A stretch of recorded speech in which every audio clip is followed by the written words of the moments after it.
Assalamualaikum warahmatullahi wabarakatuh.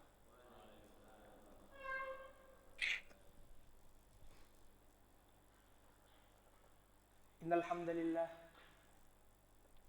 nahmaduhu ta'ala wa nasta'inuhu wa nastaghfiruh wa na'udzu billahi min shururi anfusina wa min sayyiati a'malina. May yahdihillahu fala mudilla lahu wa may yudlil fala hadiya lahu. Ashhadu an la ilaha illallah wahdahu la syarika lah wa ashhadu anna Muhammadan abduhu wa rasuluh la nabiyya ba'dah. Amma ba'd. Fa inna asdaqal hadithi kitabullah wa khairal hadi hadi nabiyyina Muhammadin sallallahu alaihi wasallam wa syarrul umuri muhdatsatuha wa kullu muhdatsatin fid din bid'ah wa kullu bid'atin dhalalah wa kullu dhalalatin finnar. A'azani Allah wa iyyakum minal bid'i wad dhalal. Alhamdulillah, di pagi hari ini kita dikumpulkan kembali oleh Allah Subhanahu wa taala di atas kemuliaan ilmu. Sebagaimana sabdanya di dalam hadis, Rasulullah sallallahu alaihi wasallam bersabda, "Wa majtama'a qaumun fi baitin min buyutillah." Dan tidaklah setiap orang yang berkumpul di rumah-rumah Allah, yatluna kitaballahi, yang mempelajari kitab Al-Qur'an, wa yatadarasunahu bainahum, dan mengajarkan di antara mereka, illa nazalat alaihimus sakinah, melainkan akan turun kepada mereka ketenangan, wa ghasyiyatuhumur rahmah, dan mereka akan dinaungi oleh rahmat Allah Subhanahu wa taala, wa hafathumul malaikah, dan malaikat mengepakkan sayapnya di atas majelis itu, wa zakarahumullahu fi man indah. Dan Allah Subhanahu wa taala menyebutkan nama-nama mereka di atas, di surganya Allah Subhanahu wa taala. Kemudian Rasulullah sallallahu alaihi wasallam juga bersabda, "Man da'a ilal huda kana lahu mislu ajru fa'ilihi." Barang siapa yang menyerukan kepada hidayah yang Allah dan Rasulnya bawa sebagai penerang bagi umat manusia, falahu ajru mislu fa'ilih, maka baginya pahala sebagaimana pahala orang yang melakukan yang ia serukan tadi. Kemudian sabda Rasulullah sallallahu alaihi wasallam juga yang diriwayatkan oleh Imam Bukhari rahimahullahu taala dan Abu Hurairah sebagai sahabat Nabi, "Man sanna sunnatan hasanatan falahu ajru mislu ujuri fa'ilihi." Barang siapa yang membuat sunnah, mengamalkan suatu kebaikan yang ia mencontohkan sunnah itu, maka ia mendapatkan pahala sebagaimana orang yang mengikuti sunnah yang Nabi SAW ajarkan tadi. Kemudian Allah Subhanahu wa taala juga berfirman, "Yudillu bihi katsiran wa yahdi bihi man yasha." Sesungguhnya Allah juga banyak membuat orang di antara manusia itu lalai. Yudillu bihi katsiran. Allah membuat mereka menyeleweng. Wa yahdi bihi man yasha, dan Allah telah memberikan hidayah kepada mereka yang Allah kehendaki. Maka inilah kabar gembira bahwasanya kita masih diberikan nikmat yang begitu banyak, dan di antara nikmat yang paling penting adalah nikmat hidayah dan ketakwaan kepadanya. Kemudian Rasulullah SAW bersabda, "Man yuridillahu bihi khairan yufaqihu fid din." Dan barang siapa yang Allah inginkan pada orang itu kebaikan, niscaya Allah akan memahamkan baginya, memberikan padanya jalan pemahaman untuk kepada agama ini. "Man salaka tariqan yaltamisu fihi ilman sahhalallahu lahu bihi tariqan ilal jannah." Dan barang siapa yang mempelajari, meniti jalan yang itu akan mengarah kepada ilmu, sahhalallahu lahu bihi tariqan ilal jannah, niscaya Allah akan memudahkan baginya jalan menuju surga. Semoga kita diberikan keistiqomahan di atasnya, di atas jalan kebenaran. Kemudian kita masuk ke dalam pelajaran hari ini di dalam kitab Syarah Riyadhus Shalihin yang dikarang oleh Imam An-Nawawi rahimahullahu taala. Kita sampai pada bab sabar dan pada hadis ke-44. Sekarang kita akan baca. Qala al-muallif rahimahullahu taala, "Wa an Anas radhiyallahu anhu qala, kana ibnun li Abi Talhah radhiyallahu anhu yashtaki. Fakharaja Abu Talhah faqubida as-sabiyyu. Falamma raja'a Abu Talhah qala ma fa'ala ibni? Qalat Ummu Sulaim wa hiya ummu as-sabiy huwa askanahu ma kan. Faqarrabat ilayhi al-'asha' fata'asha thumma asaba minha. Falamma faragha qalat waru as-sabiyya. Falamma asbaha Abu Talhah ata Rasul sallallahu alaihi wasallam fa akhbarahu faqala a'rastumul laylata? Qala na'am. Qala Allahumma barik lahuma. Fawaladat gulaman faqala li Abu Talhah ihmilhu hatta ta'tiya bihi an-nabi sallallahu alaihi wasallam. Wa ba'atha ma'ahu bitamaratin faqala ama'ahu shay'un? Qala na'am tamaratun. Fa akhadhaha an-nabi sallallahu alaihi wasallam famadaghaha ثم أخذها من فيه فجعلها في صبي ثم حنكه وسمه عبد الله متفق عليه. وفي رواية للبخاري قال ابن عيينة رحمه الله تعالى يعني سفيان فقال رجل من الأنصار فرأيت 9 أولاد كلهم قراء القرآن يعني من أولاد عبد الله المولود.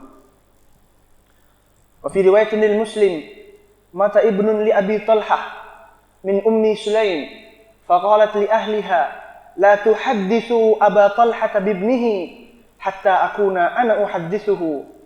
Faja'a faqarrabat ilayhi al-'asha' faakala wa shariba thumma tasanna'at lahu ahsana ma kanat tasanna'u qabla dhalik fawaqa'a biha. فلما أن رأت أنه قد شبع وأصاب منها قالت يا أبا طلحة أرأيت لو أن قوما أعاروا عاريتكم على أهل بيتي فطلبوا عاريتهم ألهم أن يمنعوهم؟ قال لا. فقالت فاحتسب ابنك. قال فغضب ثم قال تركتني حتى إذا تلطحت ثم أخبرتني بابني. فانطلق حتى أتى رسول صلى الله عليه وسلم فأخبره بما كان. فقال رسول صلى الله عليه وسلم بارك الله في ليلتكما. قال فحملت. قال وكان رسول صلى الله عليه وسلم في سفر وهي معه. وكان رسول صلى الله عليه وسلم أتى المدينة في السفر لا يتركها طرقا فدنوا منها المدينة فضربها المخاض فاحتبس عليها أبو طلحة وانطلق رسول صلى الله عليه وسلم. قال يقول أبا طلحة إنك لتعلم يا ربي إنه يعجبني أن أخرج مع رسول صلى الله عليه وسلم إذا خرج وأدخل معه إذا دخل وقد احتسبت بما ترى. تقول أم سليم يا أبا طلحة ما أجد الذي كنت أجد فانطلق. فانطلقنا وضربها المخاض حين قدمها فولدت غلاما فقالت لأمي يا أنس لا يرضع أحد حتى تغدو به على رسول صلى الله عليه وسلم. فلما أصبح احتملته فانطلقت به إلى رسول صلى الله عليه وسلم وذكر تمام الحديث kama kana Rasulullah yudhihu tamr wa ghairihi. Hadis ini diriwayatkan oleh Imam Bukhari dan Imam Muslim dengan lafaz yang berbeda namun makna yang sama dan kisah yang satu. Kemarin kita membahas tentang keutamaan sabar. Kemudian sedikit demi sedikit muallif pengarang menyebutkan tentang hadis-hadis mengenai kesabaran di atas ujian. Kemudian kesabaran di atas penyakit. Kemudian kesabaran di atas menimpa musibah.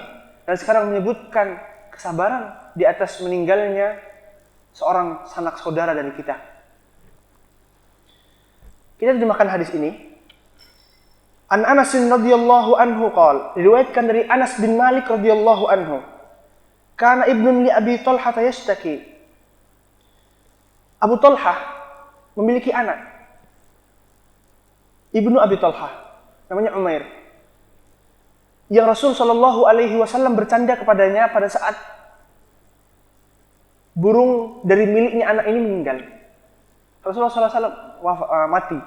Kemudian Rasulullah SAW datang kepada Ali dan mengatakan, Ya Aba Umair, madza fa'alan Nughair. Padahal itu burung sudah meninggal. Burung milik anak ini. Yang kemudian anak ini pula lah yang meninggal. Nah inilah dia anak itu. Fakharaja Abu Talhah, maka keluarlah Abu Talhah. Keluar di sini safar, meninggalkan anak tadi dalam keadaan sakit. Faqubidha as-sabiyu, maka anak tadi Allah cabut nyawanya, Allah kembalikan ia ke pangkuannya. Falamma raja Abu Talhah wa qala ma fa'ala ibni. Dan ketika Abu Talhah datang ke rumahnya dan ia bertanya kepada istrinya, Ummu Sulaim, apa yang dilakukan anakku? Kemudian ia menjawab, Ummu Sulaim menjawab, huwa askanu makan. Ia berada di tempat yang paling tenang. Nanti kita akan jelaskan bolehnya mengkiaskan sesuatu yang tidak ada padanya kedustaan. Faqarabat ilaihil asya, kemudian Ummu Sulaim tadi menjamu suaminya yang pulang dan memberikan kepadanya makan malam. Summa asaba biha, dan kemudian Abu Talhah ini mendatangi istrinya. Faqarabat falamma faragha, maka setelah selesai semua ini, qalat warrus sabiyya. Setelah ia mendatangi istrinya, maka istrinya mengatakan, esok pagi kuburkanlah anakmu. Falamma asbah Abu Talhah, maka ketika pagi harinya Abu Talhah mendatangi Rasulullah Shallallahu Alaihi Wasallam dan mengadukan kejadian itu. Faqalat, kenapa ia mengadukan? Karena ini suatu hal yang tidak banyak dilakukan oleh manusia. Yang dianggap ini adalah ketidakamaнаhan terhadap apa yang ia miliki. Namun Rasulullah SAW akan memuji perbuatan Ummu Sulaim ini yang menunjukkan mulianya akhlak dan tanggung jawabnya sebagai seorang istri. Faqala, maka Rasulullah SAW bertanya kepadanya, a'rastumul laila, apakah kalian semalam mendatangi istrimu? Maka Abu Talhah menjawab, na'am, iya. Kemudian Rasulullah SAW mendoakan kepada anak yang akan dikandungnya nanti, Allahumma barik lahumma, ya Allah berkahilah pada keduanya. Fawaladat ghulaman, maka dari kejadian malam itu, waladat ghulam, lahirlah seorang anak. Faqala li Abu Talhah, maka berkata Abu Talhah kepada Anas, riwayat hadis, ihmilhu hatta ta'tiya bihin nabi. Bawalah anak yang lahir ini kepada Rasul sallallahu alaihi wasallam. Faba'atha ma'ahu bitamaratin, dan ia membawa Anas tadi yang membawa hadis dengan beberapa potong kurma. Maka ia berkata, ama'ahu syai'un. Rasulullah SAW ketika melihat bayi itu datang, ia bertanya kepada Anas, apakah anak ini bersama dengan sesuatu datangnya? Faqala na'am. Anas menjawab, na'am, tentu. Tamaratun, yaitu adalah beberapa potong kurma.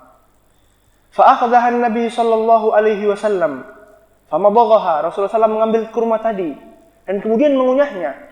Summa akhadhaha min fihi, dan kemudian mengambil dari mulutnya, faja'alaha fi sabi, dan kemudian menjadikan itu di mulut anak tadi. Summa hannakahu wa sammaha Abdullah, dan kemudian mengunyahkannya dan memberi nama anak tadi dengan Abdullah. Wa fi riwayatin al-Bukhari, dan riwayat Imam Bukhari berkata Ibnu Uyainah, yaitu Sufyan Ibnu Uyainah, faqala rajulun minal ansar, berkata seorang dari kaum Ansar, yakni setelah anak yang Abdullah tadi dewasa, fara'aitu tis'ata auladin, dan aku melihat 9 orang anak, kulluhum qad qarra'ul Qur'an, yang mereka semua telah menjadi qurra' al-Qur'an. Qurra' al-Qur'an itu bermakna adalah orang yang membaca Al-Qur'an secara bahasa. Namun istilahnya, qurra' al-Qur'an adalah mereka yang mampu mujawwad dan memiliki qiraah yang sahih di dalam Al-Qur'an, yaitu 7. Mafhum ya? Bukan hanya menghafal dan bukan hanya bisa membaca. Namun qurra' al-Qur'an adalah mereka yang mampu mengajarkannya dan ia hafal Quran itu serta memiliki 7 riwayat yang ada padanya. Mafhum ya? Fahimtum? Fahimna. Kemudian, yakni min auladi Abdullah al-Maulud. Siapa anak yang 9 tadi? Anak yang 9 tadi adalah anak dari Abdullah yang dilahirkan. Wa fi riwayatin lil Muslim, dan diriwayatkan oleh Imam Muslim, mata ibnun li Abi Talhah min Ummi Sulaim, telah meninggal anak dari Abu Talhah dan anaknya Ummu Sulaim. Siapa tadi namanya? Abu Umair. Faqalat li ahliha, maka berkata Ummu Sulaim kepada keluarganya, la tuhaddits Aba Talhah bibnihi hatta akuna annahu uhaddithuhu. Jangan kau ceritakan kisah kematian anaknya hingga Abu Talhah datang ke rumahku dan aku yang akan langsung menyampaikannya. Faqarrabat ilaihi al-asya', maka ketika Abu Talhah datang, ia memberikan kepadanya makan malam. Fa'akala wa syariba, dan Abu Talhah itu makan dan minum dari yang disiapkan. Tsumma tasanna'at lahu ahsana ma kanat tasanna'u qabla dzalik. Kemudian Ummu Salamah tadi berbuat kebaikan yang tidak pernah ia lakukan sebelumnya dari kebaikan-kebaikan. Bukan menunjukkan dia jelek, namun ia berbuat lebih baik. Fawaqa biha, maka Abu Talhah mendatangi istrinya. Falamma an ra'at annahu qad sabi'a wa asaba minha, dan ketika ia telah melihat Abu Talhah tadi telah tenang dan telah makan dan minum dari menghilangkan letihnya dari safarnya, ia berkata, ya Aba Talhah, wahai Aba Talhah, ara'aita law anna qauman a'aru ariyatahum ahla baitin, bagaimana pendapatmu jika suatu kaum menitipkan sesuatu kepada sebuah penduduk rumah? Fatalabu ariyatahum, dan kemudian kaum itu datang kembali dan meminta titipan itu. Alahum an yamna'uhum, apakah keluarga yang dititipin tadi boleh menolak dari apa yang dititipkan? Qal la, tentu tidak. Faqalat, maka Ummu Talhah menjawab, fahtasib bi ibnik, maka perhatikanlah apa yang ada pada anakmu. Paham itu? Jadi setelah ia berikan kiasan, contoh bagaimana jika seseorang mendapatkan titipan, kemudian diambil titipan itu, apakah orang itu berhak untuk marah, tidak terima? Fala, qala fala, maka tidak. Maka itu tidak berhak layaknya seperti itu. Maka Ummu Sulaim memberikan jawaban kepadanya, perhatikanlah apa yang terjadi pada anakmu. Maka itu pula lah kejadian yang sama, bahwa itulah titipan dari Allah Subhanahu wa taala, dan kemudian Allah mengambilnya kembali. Maka marahlah Abu Talhah, faghadiba Abu Talhah, summa qala, dan berkata, taraktini hatta idza tallahtu summa akhbartani bi ibni, engkau membiarkanku terlena seperti ini, kemudian engkau mengabarkan keadaan anakku. Paham itu ya nih? Fantalaqa hatta ata Rasul sallallahu alaihi wasallam, kemudian Abu Talhah ini ngadu kepada Rasulullah sallallahu alaihi wasallam kelakuan perbuatan istrinya yang menurut ia adalah mengecewakan. Fantalaqa hatta ata Rasul sallallahu alaihi wasallam fa akhbarahu bima kan. Kemudian ia menyampaikan apa yang terjadi. Faqala Rasul sallallahu alaihi wasallam, barakallahu fi lailatikuma, semoga Allah memberkahimu atas apa yang terjadi di malam harimu. Kemudian ia berkata, fahamalat, maka Ummu Sulaim tadi hamil. Wa qala wa kana Rasul sallallahu alaihi wasallam fi safarin wa hiya fi safarin, dan pada saat itu Rasul sallallahu alaihi wasallam ketika sedang bersafar, dan ia pada saat bersafar pula bersama Rasulullah sallallahu alaihi wasallam. Wa kana Rasulullah sallallahu alaihi wasallam idza atal madinata min safarin la yatrukuha tarqan fanadaw minal madinati, dan ketika safar itu Rasulullah sallallahu alaihi wasallam mendekati Madinah, fadarabahal makhat, maka Ummu Sulaim yang sedang bersafar dengan Abu Talhah yang pada saat itu bersama Rasulullah SAW sakit. Fadarabal makhat, sakit perutnya. Fahtusiba alaiha Abu Talhah, maka Abu Talhah menemani Ummu Sulaim tadi. Ya, ini dia berhenti, tidak lagi bersafar bersama Rasulullah SAW, dan pada saat itu sudah mendekati Madinah. Wa kana Rasulullah SAW idza atal madinata min safarin la yatrukuha tarqan fadanaw minal madinati fadarabaha al-makhat fahtusibat 'alaiha Abu Talhah wa antalaqa Rasul sallallahu alaihi wasallam yaqulu Abu Talhah, kemudian Abu Talhah ngadu, mengeluh kesah, innaka la ta'lamu ya Rabbi, wahai Rabbku, sesungguhnya engkau lebih mengetahui tentang diriku, annahu yu'jibuni an akhruja ma'a Rasul sallallahu alaihi wasallam idza kharaj, dan aku mencintai keluar safar bersama Rasul sallam di perjalanannya. Wa adkhul ma'ahu idza dakhal, dan masuk ke dalam kampungku bersama Rasulullah SAW jika Rasulullah SAW itu juga masuk. Namun apa? Istrinya Ummu Talhah sakit. Wa qad ihtusibtu bima tara, dan engkau telah melihat yakni Allah apa yang terjadi dengan keluargaku. Taqulu Ummu Sulaim, maka ketika Ummu Sulaim mendengar itu, ia menjawab, ya Abu Talhah, wahai Abu Talhah, ma ajidul ladzi kuntu ajid, aku tidak merasakan lagi sakit yang telah aku rasakan tadi. Paham ya? Mafhum? Fahimtum? Maka mereka berdua jalan lagi. Fantalaqna wa darabaha al-makhadu hina qadim. Kemudian kami melanjutkan perjalanan bersama Rasul sallallahu alaihi wasallam menyusulnya hingga kota Madinah. Fadarabal makhad hina qadim, dan kemudian sakit lagi Ummu Sulaim perutnya. Fawaladat gulaman, maka dari sakit itu lahirlah seorang anak. Faqalat li ummi, maka berkata kepada ibuku, ya Anas, la yurdi ahadun hatta yaghdwa bihi ala Rasul sallam. Jangan ada yang menyusui anak satu orang ini hingga ia dibawa kepada Rasul sallallahu alaihi wasallam. Jadi sebagaimana yang kita pelajari di sirah kemarin, bahwasanya orang Arab tidak menyusui anaknya sendiri. Maka ia mengatakan jangan ada yang menyusuinya, jangan dibawa ke kampung dan disusui kepada orang-orang yang ada di kampung. Kan mereka menyukai orang yang di kampung karena kekuatan mereka, kekuatan bahasa mereka, pola pikir mereka, dan cara berpikir mereka. Maka ini dikatakan la yurdi ahadun hatta utiyat ila Rasul sallallahu alaihi wasallam. Jangan dibawakan kepada ibu susuan siapapun hingga dibawa kepada Rasul sallallahu alaihi wasallam. Paham ya? Falamma asbaha, maka ketika pagi harinya, ihtamaltuhu fantalaqtu bihi ila Rasul sallallahu alaihi wasallam. Maka Anas bin Malik, perawi hadis ini, membawa anak tadi dengan kurma sebagaimana dilafaz hadis yang sebelumnya. Wa dzakara tamamal hadis, dan kemudian menyebutkan hadis yang setelahnya, yaitu Rasulullah SAW memberikan kepadanya nama Abdullah, dan kemudian mendoakan keberkahan, dan kemudian memberikannya dikunyahkan kurma dan lain sebagainya. Ini adalah hadis yang agung. Bagaimana seseorang ketika kehilangan anaknya. Dari hadis tentang kesabaran di sini kita dapat melihat kesabaran dan ketabahan Abu Talhah. Seorang anak yang ia kehilangan darinya. Sebagaimana Rasulullah sallallahu alaihi wasallam ketika meninggalnya Ibrahim. Kemudian ia menitiskan air mata. Dan orang Arab itu ketika menangis adalah sesuatu yang aib, sesuatu yang memalukan, sesuatu yang bukanlah seorang laki-laki. Namun berkata para sahabat, "Ma bika ya Rasul sallallahu alaihi wasallam? Apa yang terjadi kepadamu ya Rasulullah?" Ketika ia menguburkan Ibrahim. Kemudian ia mengatakan, tidak lain yang menitis ini tidak lain adalah rahmah, rasa kasih sayang. Maka itu adalah gambaran kesedihan seseorang ketika ditinggal oleh seseorang yang ia kasihi dan ia sayangi. Apakah kita telah sampai kepada titik itu? Kan tentu belum.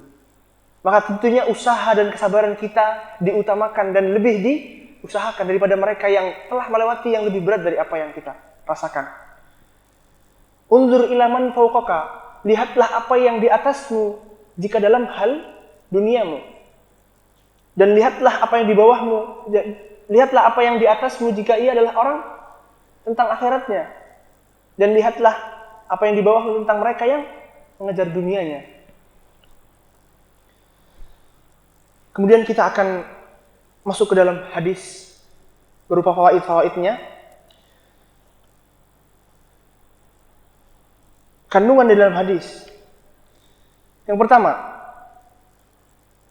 diperintahkan atau dianjurkan bagi para istri agar berhias untuk suaminya dan memperlihatkan kepadanya kecantikannya, sebagaimana yang terjadi pada Ummu Sulaim, dan itu telah diikrar oleh Nabi, telah disetujui oleh Nabi. Maka ini menunjukkan syariat pula, bahwasanya disunnahkan atau diberikan anjuran untuk mereka berhias, menghiasi diri untuk kepuasan suaminya. Kemudian faidah kedua dari hadis ini, diperintahkan kepada para istri agar melakukan segala sesuatu untuk kepentingan suami dan berbakti kepadanya. Sebagaimana yang dilakukan oleh Ummu Sulaim. Ia menyuguhkan makanan untuk suaminya Abu Talhah, lalu menyediakan segala kebutuhannya. Baru setelah itu, ia menyampaikan berita tentang kematian anaknya dengan penuh hikmah dan penampilan yang menarik. Nah, kita akan masuk pada faedah ketiga.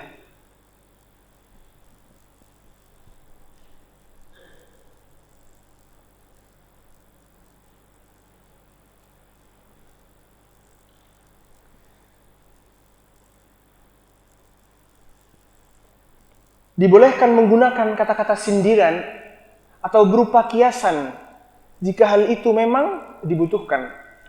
Apa contohnya tadi? Annahu qad askanahu makan askanah. Bahwasanya ia telah ada di tempat yang paling tenang, yang dikatakan oleh Ummu Sulaim.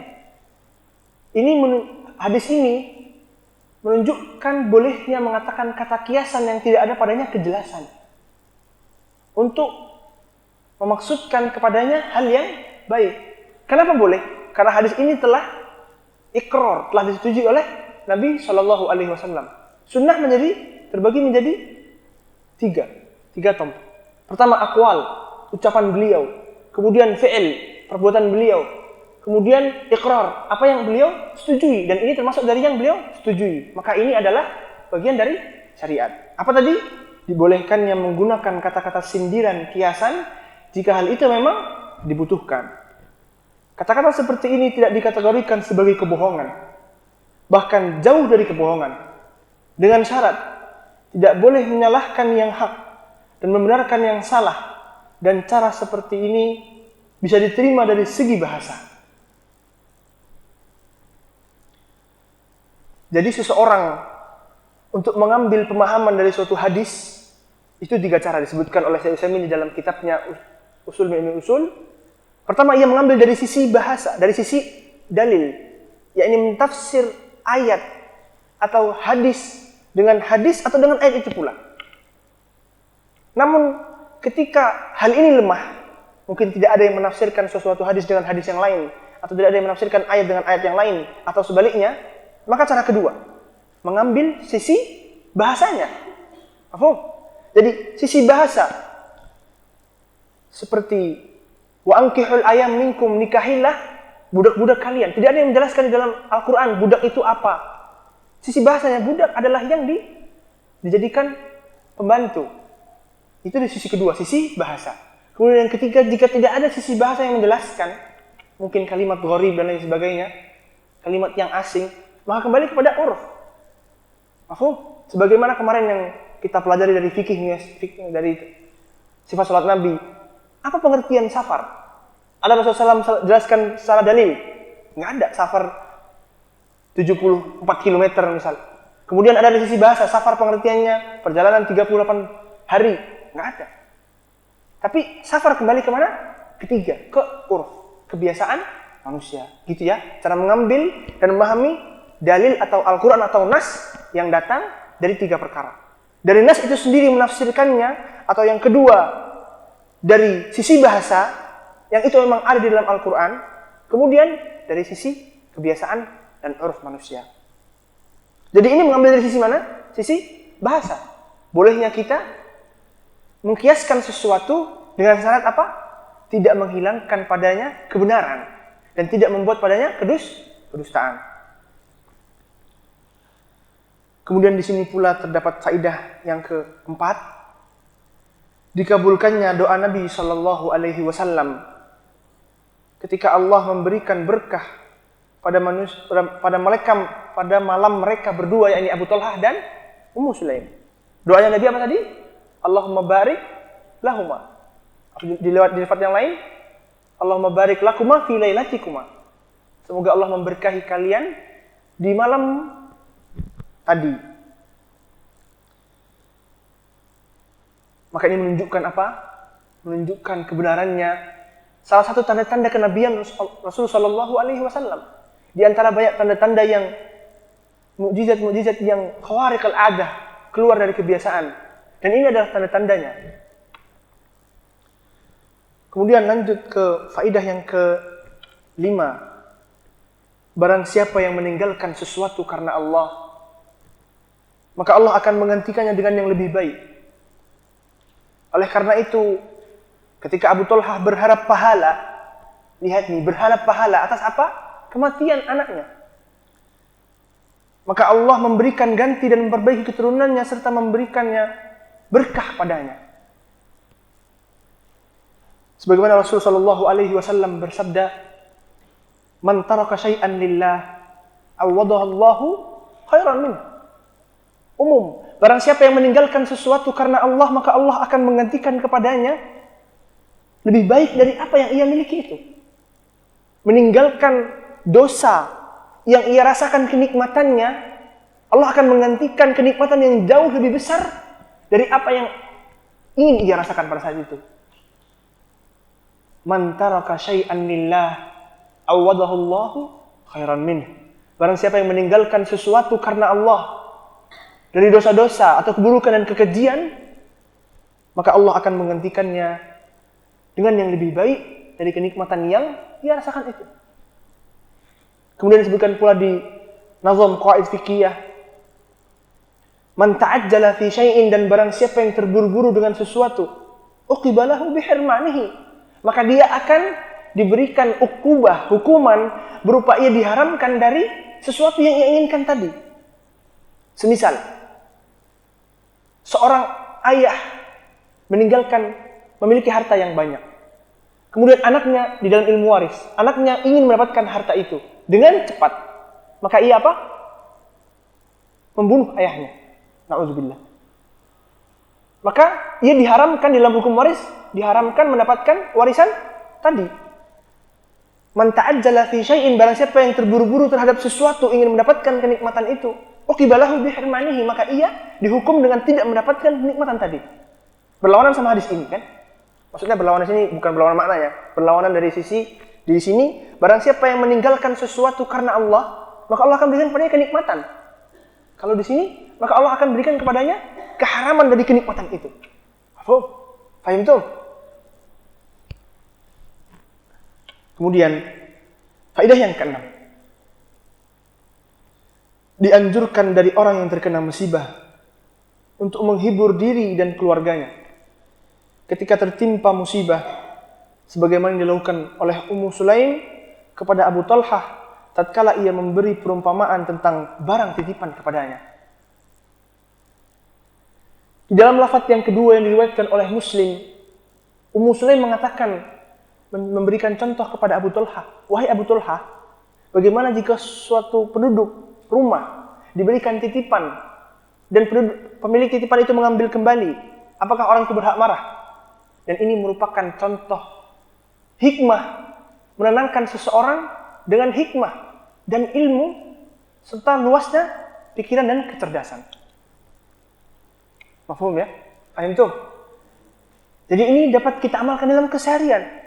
Bagaimana kita mendakwahkan seseorang dengan tanpa mengatakan ini halal, ini haram.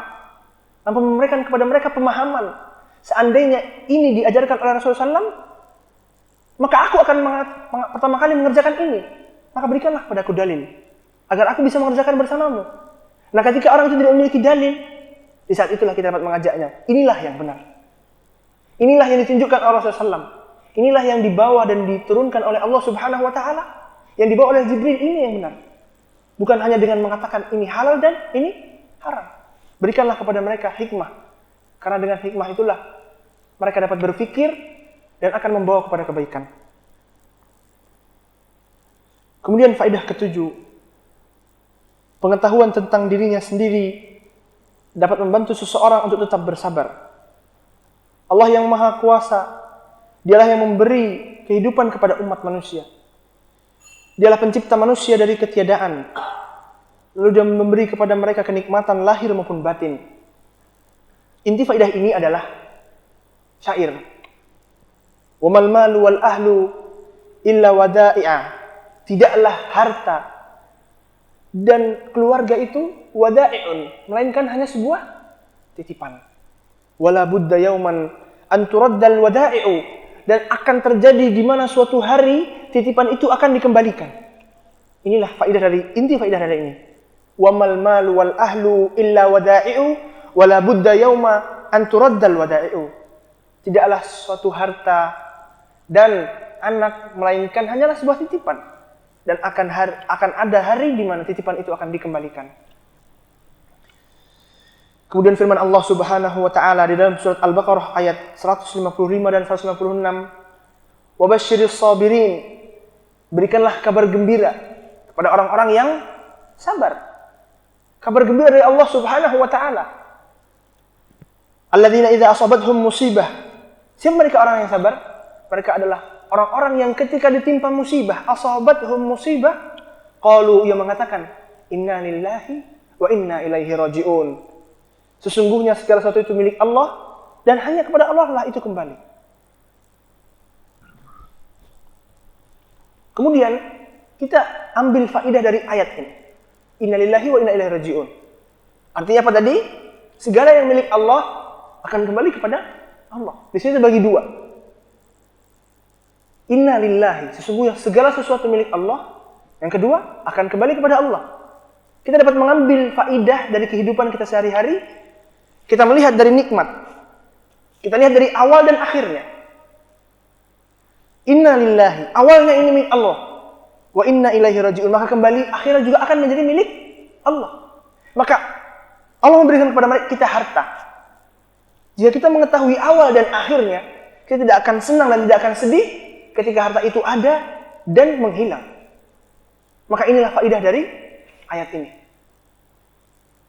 Paham tuh? Maka qalu inna lillahi wa inna ilaihi raji'un tidak hanya sebuah ucapan. Ini adalah landasan kita mengimani dan mensyukuri nikmat-nikmat Allah Subhanahu wa taala. Demikian yang sedikit dapat saya sampaikan, semoga bermanfaat dan dapat diamalkan.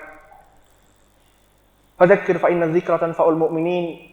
Saya di sini bukanlah saya yang terbaik, namun sebagaimana firman Allah Subhanahu wa taala, "Wa dzakir fa inna dzikra tanfa'ul mu'minin." Berikanlah peringatan kepada mereka manusia, semoga peringatan itu dapat memberikan manfaat kepada manusia itu.